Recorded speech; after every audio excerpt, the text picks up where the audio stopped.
Bonjour à vous, bonjour à tous, bonjour à toutes, bienvenue dans ce nouvel épisode de The Trick Play Podcast consacré au Group of Five. On va revenir sur la week 9 dans les différentes conférences du Group of Five. Il ne reste plus que 5 matchs pour la plupart des équipes, voire 4 pour certaines. En tout cas, il reste 5 weeks, ça c'est sûr, et on rentre dans la dernière ligne droite, enfin pas tout à fait encore la dernière ligne droite, mais on est quand même maintenant, on commence à y voir un peu plus clair quant à la course à ce fameux spot en playoff et également sur les finales de conférence. Je devrais même parler plutôt dans ce sens-là des finales de conférence et ensuite la course au playoff. Et il y avait des bons petits matchs, notamment un match qui était extrêmement attendu. Peut-être un petit peu moins attendu qu'il y a une semaine, mais bon, rendez-vous était pris entre Memphis et South Florida, la 18e meilleure équipe du pays. Une rencontre, comme je le disais, un petit peu gâchée par la défaite des Tigers dans la Battle for the Bones à UAB la semaine dernière, mais qui gardait quand même une importance capitale pour la course à la finale d'American et au College Football Playoff.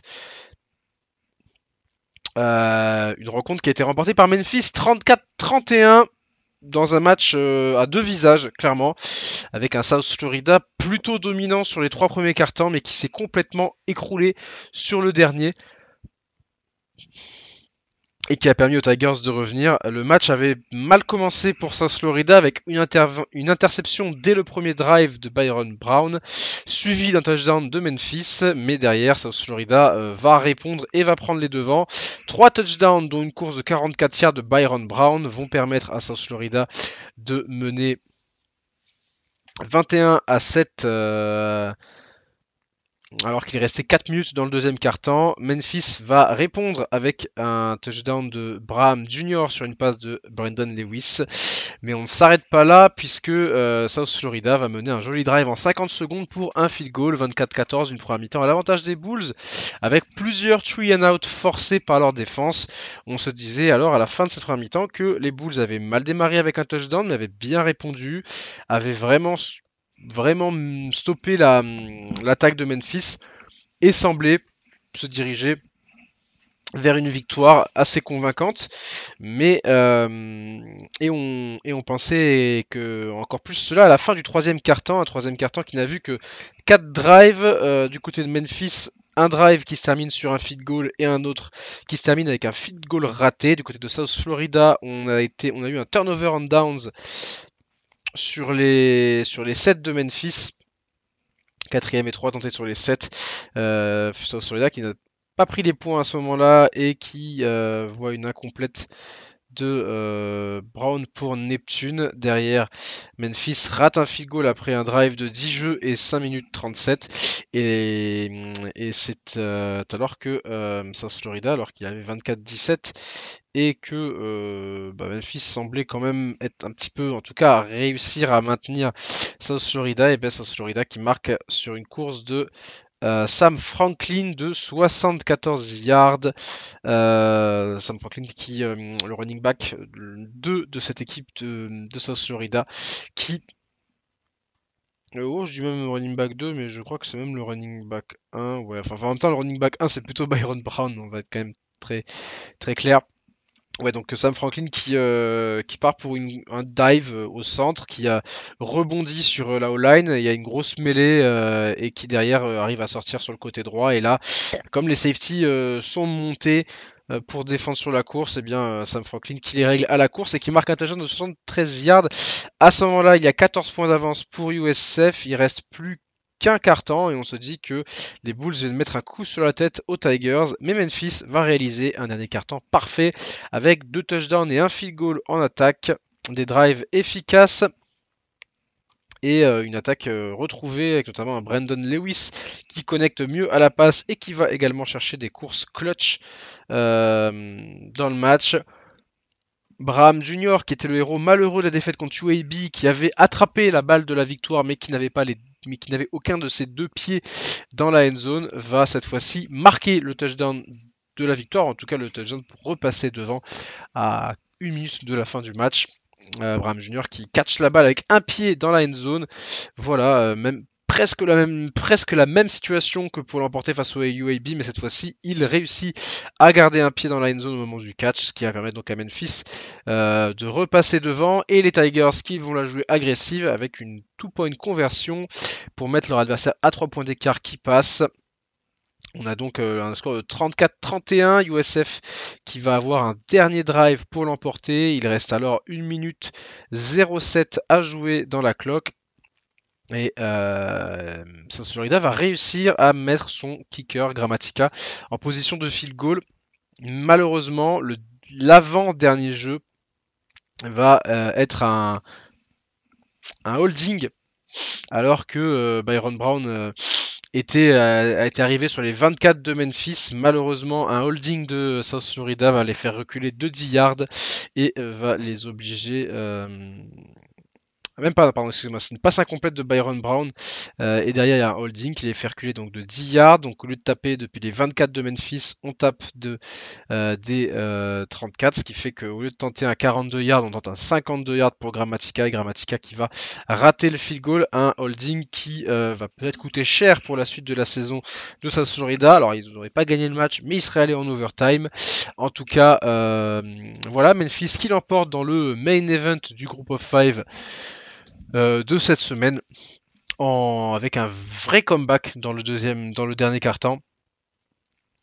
Que retenir de ce match? Bien, South Florida a complètement raté sa fin de match, honnêtement. Leur défense qui encaisse des yards mais qui parvient à provoquer des erreurs n'a pas réussi à récupérer un des 3 fumbles des Tigers, ce qui font qu'ils ont terminé le match avec 0 turnover, là où Brown s'est fait intercepter dès le début du match, mais ça a été la seule interception.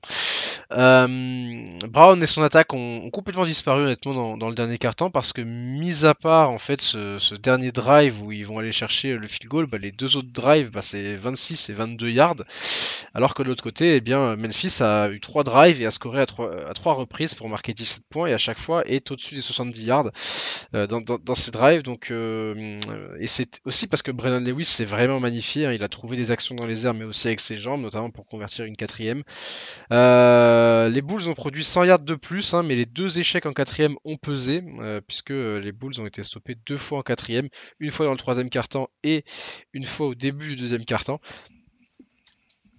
De manière générale, South Florida en fait fait un meilleur match que Memphis sur les 3 premiers quart-temps, mais le problème c'est qu'ils n'ont pas réussi à tuer complètement le match.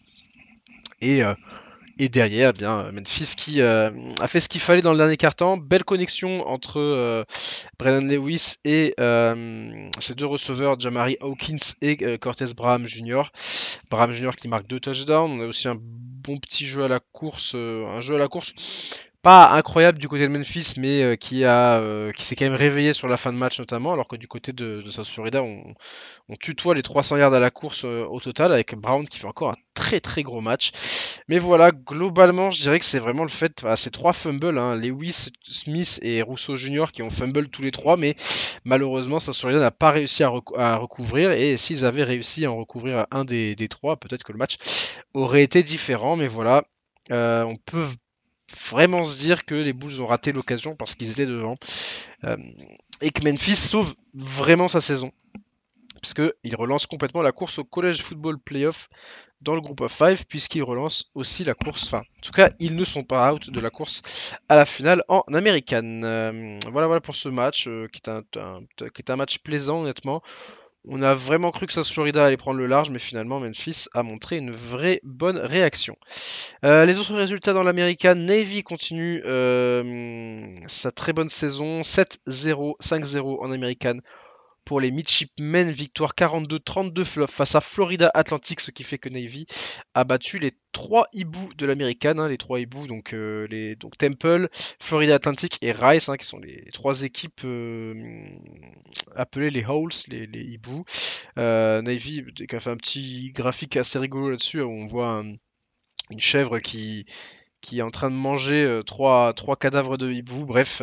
Mais en tout cas, victoire de 10 points. Un dernier quart-temps où Florida Atlantic a tout tenté et même réussi un onside kick pour marquer 2 touchdowns à la suite et réussir à revenir. À 10 points de Navy. Mais malheureusement, Navy a été meilleur tout simplement. Navy a été plus fort, à mieux concrétiser sur ses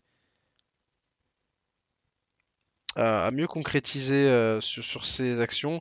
Florida Atlantic qui a tenté deux onside kicks, le premier n'est pas passé et a permis à Navy de marquer rapidement pour mener 42-19. Puis Florida Atlantic en a réussi un deuxième pour revenir à 42-32, mais insuffisant.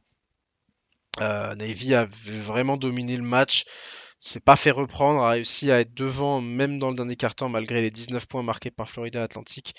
Et donc victoire pour les Midshipmen qui ont aussi provoqué un turnover. Donc voilà, Navy est toujours invaincu, mais ils vont avoir un sacré mois de novembre, on en reparlera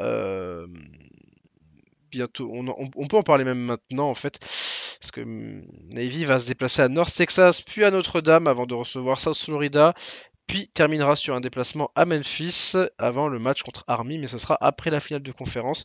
Donc quand même gros programme qui attend les Midshipmen, mais qui sont toujours invaincus et qui ont toujours des chances légitimes d'accéder aux playoffs. On parle de North Texas, tiens, qui a mis une mi-temps à se défaire de Charlotte, mais qui a finalement roulé dans le deuxième acte, dans le sillage d'un Drew Mestemaker historique, 608 yards et 4 TD à la passe pour le redshirt freshman qui n'a pas joué un seul snap de QB au lycée, hein, on le rappelle, et qui réalise le record du programme en termes de passes avec 608 yards. Et je me demande si c'est pas même le record en américaine, mais en tout cas voilà, 37 sur 49, 608 yards, 4 TD. Je crois qu'il a une interception dans l'eau. Ouais, il a une interception dans l'eau. Mais voilà, très gros match de North Texas qui continue à être une des meilleures attaques du pays.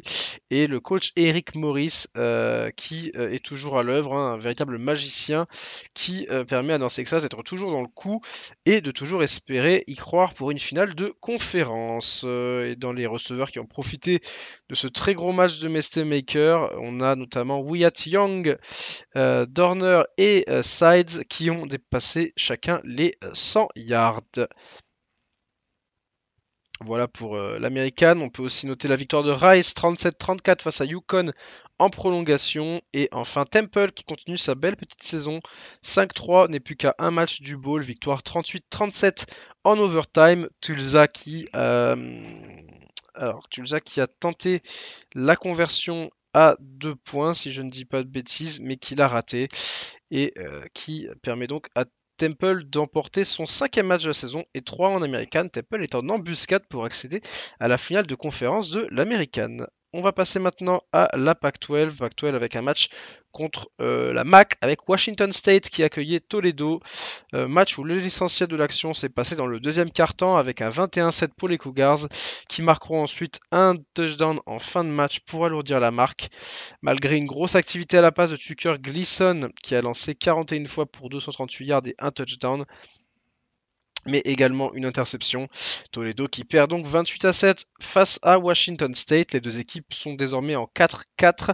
Toledo qui a gagné ses 4 matchs à domicile et qui a perdu ses 4 matchs à l'extérieur.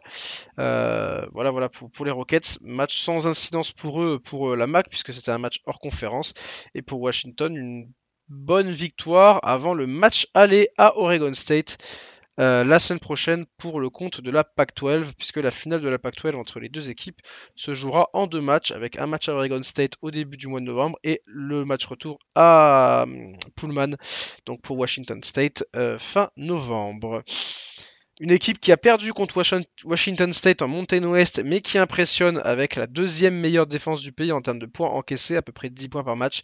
C'est San Diego State qui continue sa série, 3e victoire sans encaisser de points dans la saison. Cette fois contre Fresno State, la recette est bonne du côté des Aztecs. Un gros jeu de course et une défense intraitable, notamment au sol. Ajoutez à cela 2 interceptions, dont un pick six, et vous avez une équipe en 6-1 et invaincue en Mountain West. Le running back Lucky Sutton continue sa très bonne saison avec un match à 131 yards et un touchdown, et San Diego State qui est sneaky good en vrai. Leur défense est vraiment très forte et comme leur attaque fonctionne bien, notamment au niveau du jeu de course, eh bien on a une équipe qui est très dure à manœuvrer, qui est invaincue, qui est en 6-1, 3-0 en Mountain West et qui vient de mettre un shutdown à Fresno State qui n'a pourtant pas la pire des attaques de la Mountain West. Bref, San Diego State, on en reparlera dans qui accédera aux playoffs, mais c'est clairement une des équipes qui peut prétendre à aller en playoffs si ça continue comme ça pour eux. Boise State qui se déplaçait à Nevada, victoire 24-3, victoire facile pour les Broncos, qui n'a même pas, ils n'ont même pas eu à forcer leur talent. 5 turnovers à 1 pour eux, ce qui explique aussi qu'ils ont à peine dépassé les 300 yards en attaque, ce qui est quand même une bonne marque, mais on sait que c'est une équipe qui est plutôt autour des 400, parce que là 5 turnovers à 1, donc on a démarré quand même 5 drives beaucoup plus proches de la end zone de Nevada, et Boise State qui enchaîne si je dis pas de bêtises, sa 3e victoire de suite. Les autres résultats dans la montagne ouest, c'est New Mexico qui n'est plus qu'à une victoire d'accéder en bowl, le premier bowl depuis 2015, victoire 33-14 face à Utah State, et enfin Wyoming qui inflige un 28-0 à Colorado State, les Rams qui ont viré leur coach Jay Norvell et qui ont vu aussi leur QB Nicolisi Fowler qui a été bench il y a de ça quelques semaines rentrer dans le portail des transferts. Les Rams qui sont donc en 2-6 et qui ne sont plus qu'à une défaite de ne pas avoir la bowl season. Une très grosse déception dans le groupe of 5, cette équipe de Colorado State. Cette saison, la Wyoming n'est plus qu'à 2 victoires d'un bowl. On va passer maintenant à la MAC avec Ohio qui s'en sort à Eastern Michigan et qui prouve bien que cette conférence n'offre aucun match facile, même pour les grosses équipes de la conférence. Ohio qui l'emporte 28-21 sur le terrain gris des Eagles.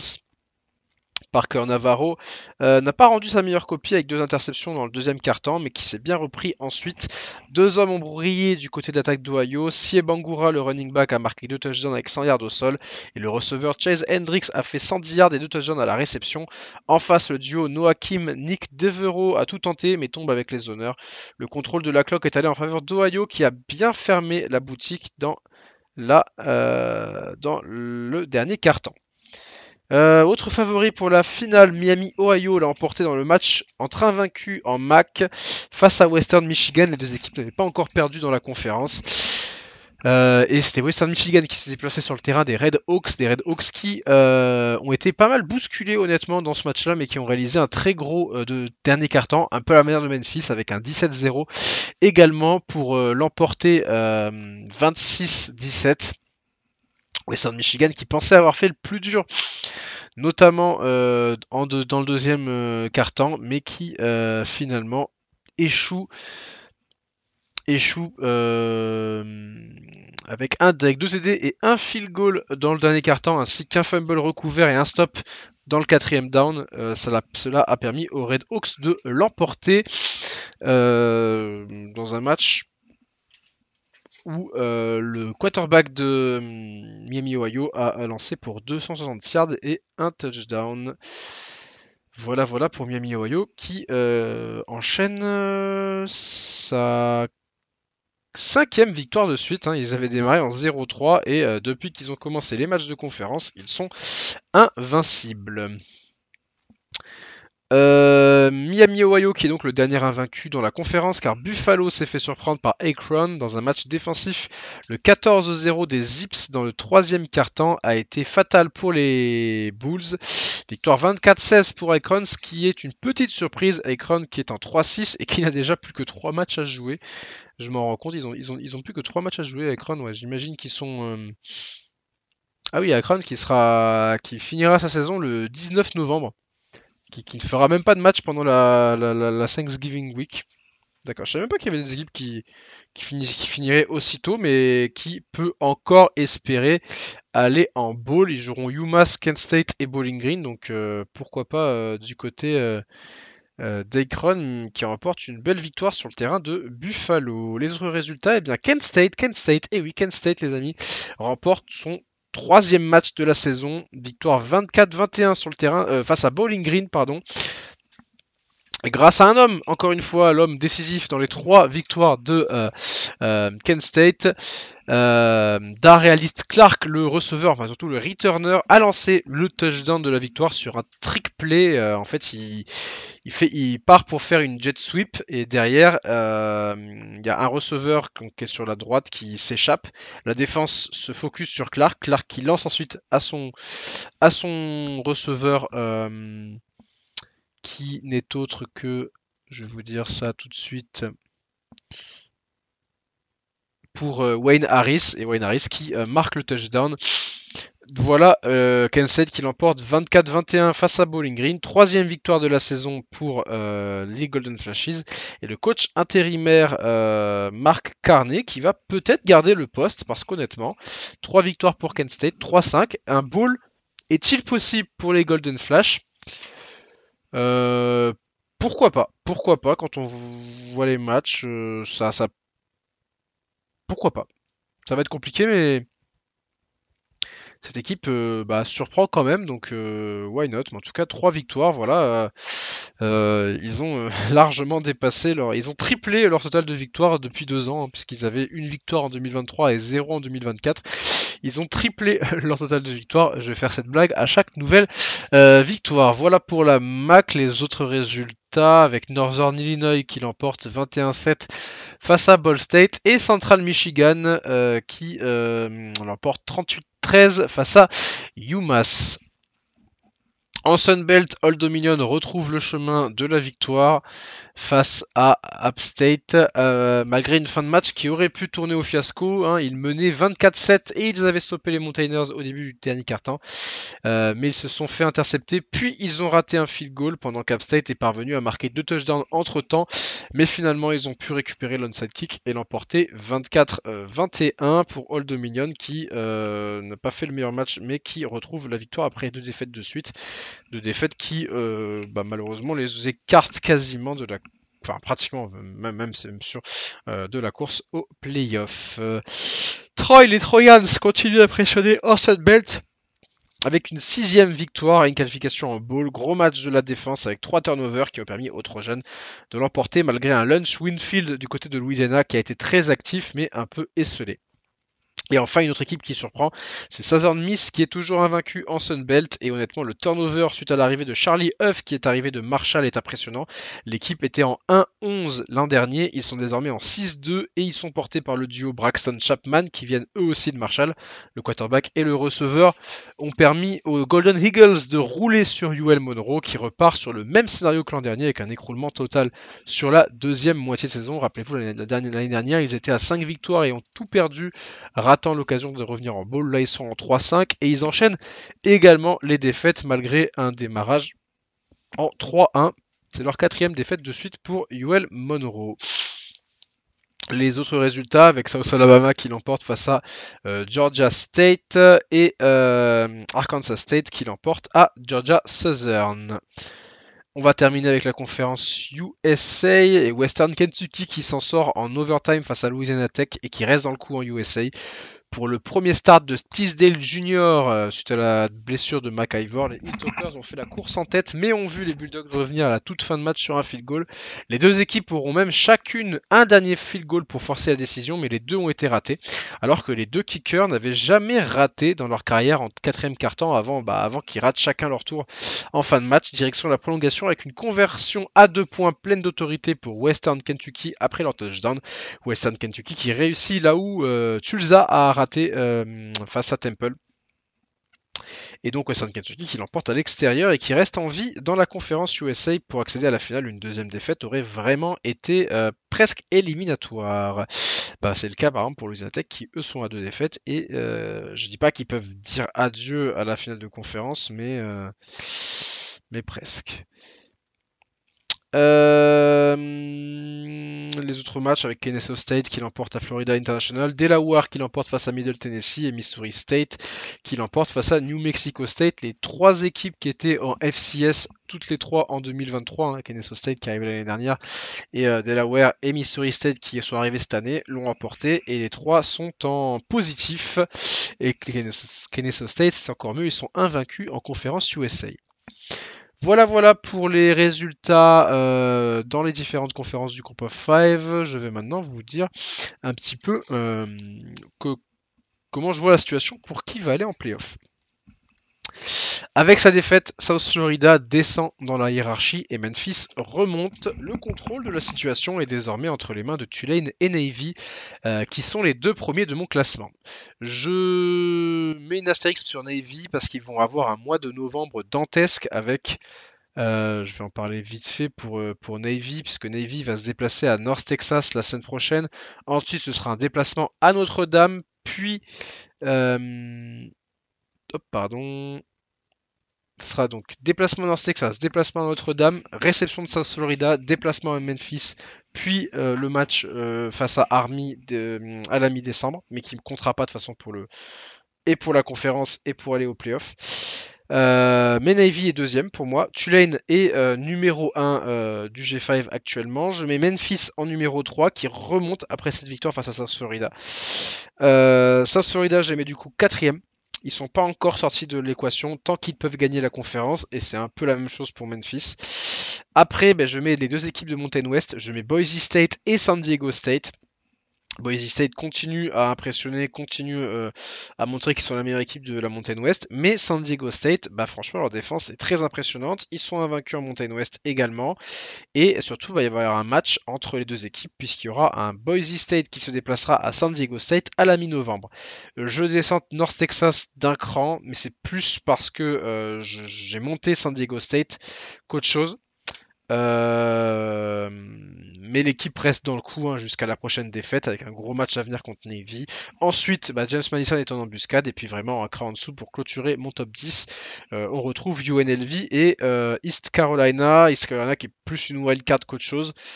Je considère qu'East Carolina, qu'ils peuvent encore remporter la conférence, mais eux, c'est vraiment, il y a 1% de chance, 99% de fois quoi, pour eux. Les matchs à suivre cette semaine avec mercredi à 1h du matin, le match entre James Madison et Texas State. Les Dukes se déplacent chez les Bobcats. Je note ce match parce que même si Texas State est en très grande difficulté en Sun Belt, ça reste un déplacement difficile pour James Madison.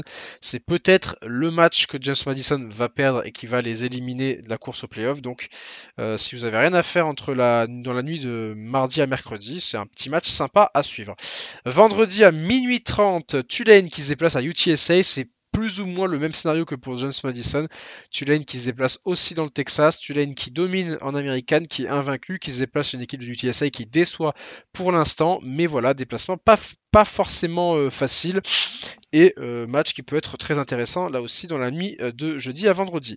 Samedi à minuit, donc là c'est dans la nuit de vendredi à samedi, Memphis, 25e équipe du pays, puisqu'ils sont rank, ils reviennent dans le top 25 après leur victoire face à Florida qui eux sortent du top 25. Memphis qui se déplace à Rice. Et puis samedi, très gros programme, beaucoup de matchs très intéressants. À 17h, on aura Army qui se déplace à Air Force dans le cadre du Commander-in-Chief Trophée, sachant que Navy a battu Air Force. Donc en gros, si Army gagne face à Air Force, on aura une vraie finale. Enfin, le Army Navy sera aussi une finale pour le trophée du Commander-in-Chief. Et puis, dans le même temps, et là c'est le match le plus important du slate de 17h dans le groupe of 5, Navy qui se déplace à North Texas, malheur aux vaincus. Samedi à 19h, East Carolina qui se déplace à Temple. Les deux équipes sont en embuscade dans l'américaine, donc une défaite chacune. Le perdant est out de la course à la finale. Le vainqueur restera et peut toujours continuer, espérer jouer les troubles fêtes dans la conférence. Donc 19h, East Carolina qui se déplace à Temple. Samedi à 20h, UNLV qui se déplace à New Mexico. New Mexico n'est plus qu'à une victoire d'arriver en bowl, le premier depuis 2015. UNLV a eu une bye week après sa défaite face à Boise State et va vouloir se remettre en jambes. Ensuite, 30 minutes plus tard, à 20h30, Fresno State se déplace à Boise State. Attention, petit match qui peut être un piège. Fresno State va vouloir réagir. C'est un bon petit test pour Boise State dans le cadre de la conférence, donc match qui peut être sympa à suivre. Samedi à 21h, Central Michigan face à Western Michigan, duel entre les deux des trois équipes de la MAC qui sont dans le Michigan. Et pourquoi j'en parle? Parce que les deux équipes ont chacune une défaite actuellement dans la MAC et que le perdant va prendre un vrai train, va vraiment reculer dans la hiérarchie et que le gagnant restera. En gros, le vainqueur continuera à être bien placé pour la finale puisque actuellement c'est Central Michigan qui va en finale face à Miami, Ohio, mais voilà, Western Michigan qui peut remettre les Chippewas à leur place. Voilà, en gros deux matchs entre deux outsiders tout simplement. Et puis dimanche à minuit 30, Washington State qui se déplace à Oregon State dans le cadre du match aller pour la Pac-12. Voilà pour les matchs. On commence à avoir des matchs importants, intéressants, entre les équipes à une défaite dans la conférence, le perdant qui se retrouve à 2 et qui se retrouve distancé. Ça va vraiment être très très cool à suivre encore une fois. Comme la Makushian qui commence bientôt également. Là c'était puisqu'elle commencera pas ce week-end mais la semaine prochaine. On arrive au mois de novembre, il commence à faire froid, on commence à compter maintenant, tous les matchs comptent. Il faut arriver à tout prix en finale de conférence avec le meilleur dossier. On vous répète ça depuis 2 ans maintenant, enfin depuis 1 an maintenant, mais ça y est, on est vraiment dans le vif du sujet et j'ai hâte de voir comment ça va évoluer. Merci à vous de m'avoir suivi. On se retrouve prochainement pour peut-être le récap de la week 9 plutôt centré sur le Power 4 et puis peut-être le 1-2-6 qui sera de retour. Voilà, allez, je vous souhaite une bonne journée ou une bonne soirée, ça dépend quand est-ce que vous écoutez ce podcast, et moi je vous dis à la prochaine, ciao tout le monde.